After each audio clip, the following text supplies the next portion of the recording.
Hello folks, welcome to the I guess the first actual episode of the mini project. So what we have here for you is our, I don't know what you call this, I guess bracketry system here that's going to carry all of the components that we need. We've got a mounting plate here then on the back that's going to connect to the Prius gearbox bell housing.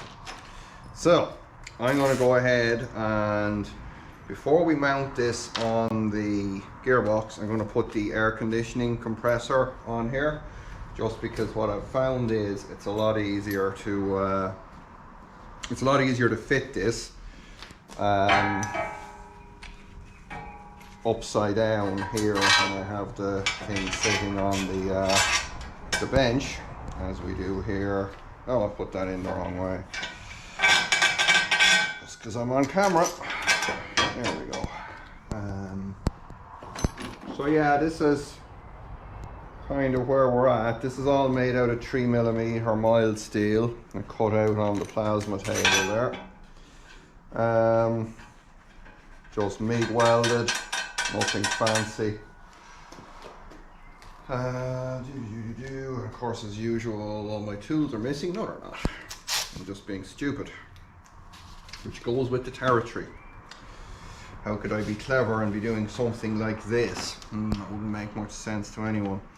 The more astute amongst you will notice that the the air conditioning pipes will be getting modified. So this one I'll be changing to come straight out. This is Prius air conditioning pump. I have no knowledge whatsoever about how to run that, so that's going to be another kind of a thing that we'll be investigating and learning together, as the saying goes. So yeah, I'm gonna bolt this guy on, and then we will get this thing mounted on the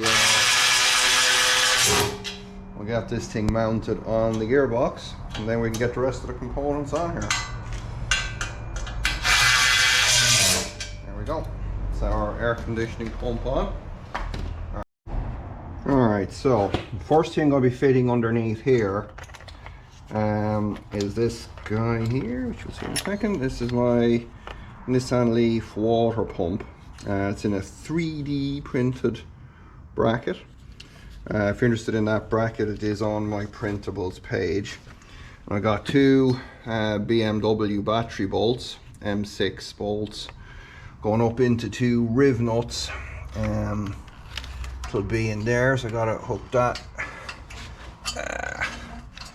guy in there. And this will be doing our water cooling for the inverter and for the gearbox. So when I get this guy bolted in here,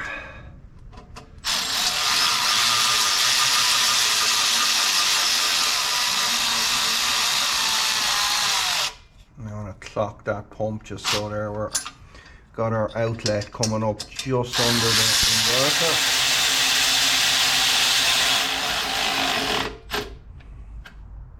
And that's our pump in there now, and that's going to make a nice easy loom then, because I have the air conditioning, I have the plug from the air conditioning pump here, and then the coolant pump loom here, so that'll make life a bit easier that way.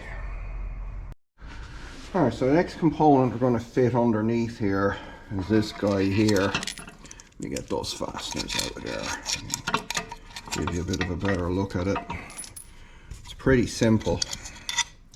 So it's just a little cast aluminium box, and I've got two gland holes. I've got one on the back for an M25 and one on the bottom here for an M20 gland. Don't mind that, I drilled it by mistake, so I'll be just blanking that off. So what does this guy do? Well, what this will do is the AC from our charging port single phase 230, 240, 115, whatever you want, will come in here, and it'll be fed to this guy here, which is a 50 amp bridge rectifier, which will rectify it to approximately around 320 volts DC, and then feed that into what would have been the original OEM battery connection point on our Prius inverter.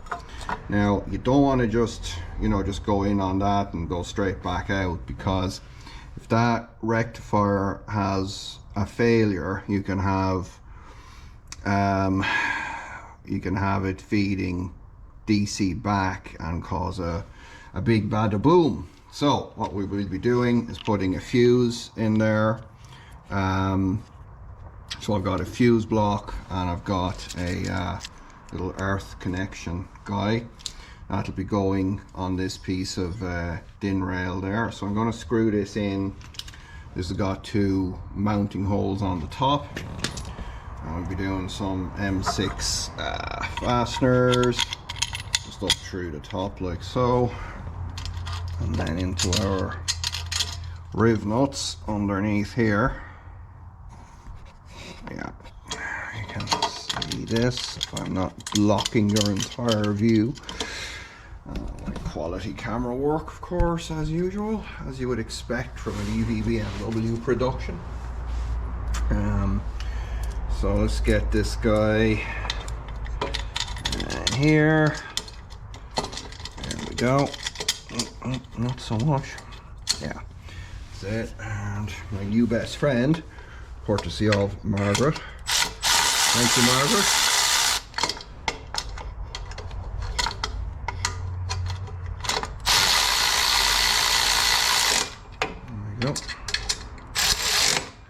There we are. All right, so that's our, I guess I call it, rectifier box, AC box, whatever you want to call it. And then our fuse block, slide in on that. So this fuse will be on the DC side. So if we had a failure in the rectifier here, it'll blow the fuse in that guy. We'll have a DIN rail, earth terminal going on. There we go. No, get in there. Damn you, making me look bad on camera. There we go. So then we'll have our single phase AC from our charging port come in here, head to the rectifier, from the rectifier through the fuse, out the back here then, and into our inverter. So let's go ahead and stick the inverter on the top here, and then finally we'll have our, over on this little area here, we'll have our brake vacuum pump going in. Alright, so this is our brake vacuum pump. Sits down here. That's original bracket. For those of you interested, that's my Renault Fluence.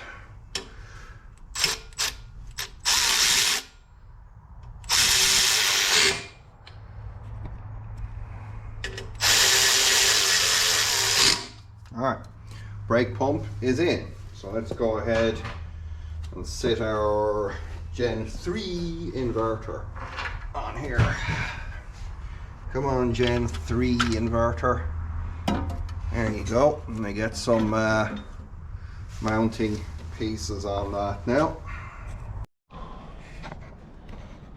Alrighty, so that's our inverter on there now. So this is kind of becoming the package, I guess, that we'll be using in our project. So our MG1 and MG2 will connect here. Then we have a cable coming out here for the air conditioning pump. That's this cable here. Managed to get this. And then coming out of this side would have been where the original battery would have connected. And we'll be bringing that back down to our little AC junction box. I was able to find pretty cheap actual full loom for that, which includes this kind of fancy plug. So we'll be able to keep it as much OEM as we can. I was looking for a wiring loom, like a low voltage loom for the Prius gearbox that'll have all the connectors and things that I could use. Wasn't able to find one, at least locally. Scrap yards here just do not work. I don't know what they're doing, why they have businesses, but they don't work, at least for me anyway. So the hunt continues. Find a Prius loom. I did manage to get this guy because I'd lost my one. So this is the park lock actuator, and that needs to go on there. That'll go on there like that, or the other way around, I think, actually. Something like that anyway. Something like that. So we'll need to work out how to drive that.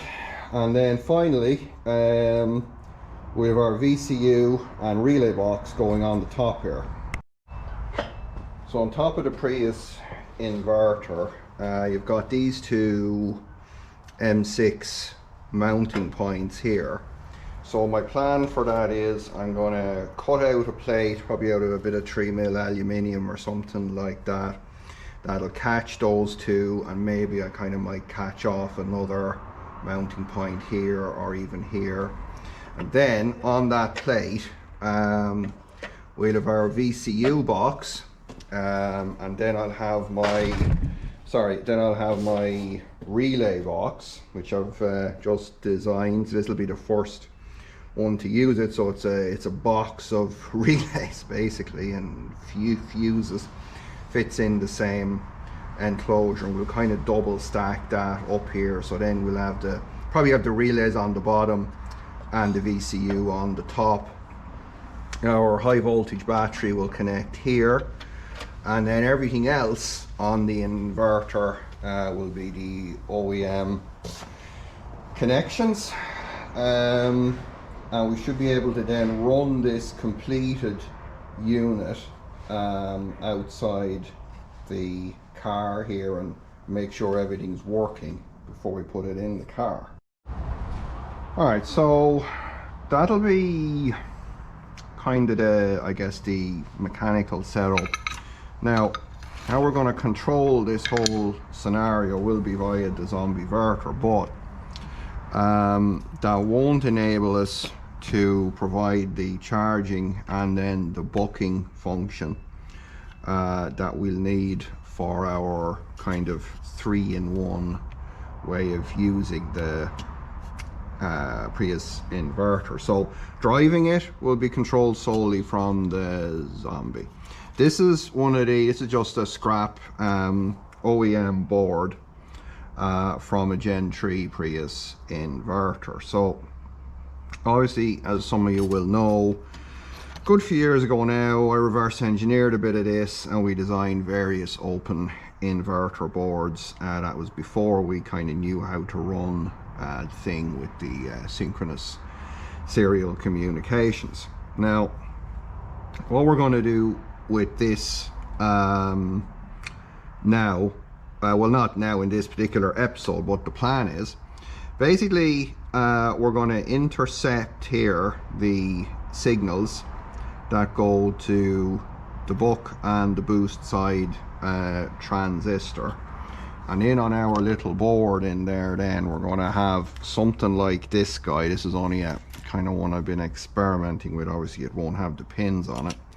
We're going to have one of these little guys. This is a little Arduino Pro Mini thing. It's just an Atmega 328, and what this will do is this will take control of the buck boost converter for us. And we're going to have one of these guys. This is just a little cheap AC current sensor. Going to have one of these guys in our little junction box that I showed you being mounted on there, and our Atmega will then, when we're in charge mode, it will basically take a start signal from the Zombie, and then it will advance the boost converter until it gets to an AC current that it'll measure with this guy, you know, on the AC side of our rectifier, and it'll just basically become kind of a constant AC current source. It'll just feed that in there, and then when the battery reaches a certain point, the zombie will shut the whole system down. So that'll be one part of it. So what it will then do when we go into drive mode, it will activate the buck side transistor, and we'll have this wired into the voltage sensing circuit also, so it'll then buck the higher voltage, like the 450 whatever we'll have on our battery, down to like 280 or 300 or whatever, to run both the DC-DC and the air conditioning compressor. And this is it, folks. This is where it's all going to be going, in place of this marvelous piece of engineering, I believe known as the Prince engine. I think it's 1.4 petrol. So this engine and gearbox will be coming out, and our drivetrain that you've seen us kind of beginning the assembly process on there will be going in. Now, to my knowledge, what I've seen, the best way to do that is going to be to take the whole front clip off the car, which I'm not looking forward to, because I usually don't like taking things off that I don't need to, but there you have it. Let's have a quick look inside the car. This is the first time that I can actually show you the car properly, because it's now mine legally. It'll be 2 months tomorrow since I bought this car, but there's been just a pile of nonsense that you wouldn't believe around getting it transferred into my ownership legally, but that's fortunately all done now. Car's incredibly clean inside. It's just, yeah, I have never bought a car as clean as this inside. Now the bad news is, up on the roof we've got some lacquer peel. I replaced that rear, when I drove it home, that rear wheel bearing was howling, so I replaced that last week, and I picked up some, I had a look under it, and the front brake kind of dust cover things were completely rusted away, so I picked up 2 of those and picked up some some wheel nuts, just because I despise these locking wheel nut things. They have to die. And on this side then, obviously Jamie helpfully painted it with mud for me. But yeah, bit of lacquer peel on the driver's door as well. We don't care about that. That is nothing that has Greg, what did he use, Rust-Oleum paint. We'll soon fix that for us, and then we're back to the old Prince of Persia here. So that's about the size of it, folks. So that's about where things are, folks, on the old red Princess here behind me. So the mission's going to be continuing on with the drivetrain there. We're going to get that built up, and I'll be starting on the wiring in the next semi-exciting episode. So don't forget to tune out for that, and cancel any subscriptions and patronages and anything like that. Don't visit any of the links in the description. Give this garbage a dislike, and I guess until next time then, it's going to be happy mini testing, because I've actually booked a test for this thing now that I legally own it. Might as well take it in for a test as a petrol car and see what we find. So we'll come back to you with some results from that, and we'll see then where things work out for us. And as always, thumbs down and happy mini testing.